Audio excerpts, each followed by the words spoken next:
行政院提出台南市丰泰搁728大水河灾后复原重建的特别条例草案送入欢迎审议。国民党的版本总预算是提悬到上侪600亿，民众党是增订5位的条款，规定讲补助予地方的经费未当挪用。行政院长杜英泰今仔日立法院嘛针对这届救灾做了无够的所在，先向国人回示咧。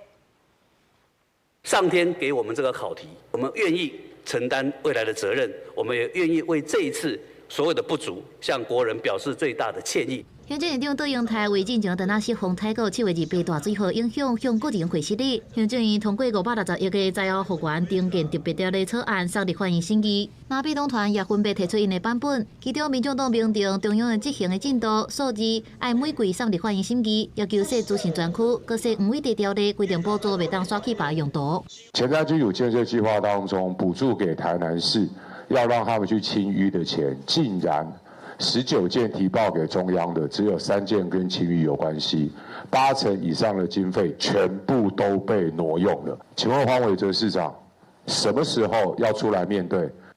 另外，民众党也加列饮水的补助，每1户2万到3万。国民党是甲经费的上限调悬到600亿。总调鲍坤基是这个赖总统进前刊载讲到，袂当啥物拢靠国军，这款言论爱执政团队好好交代。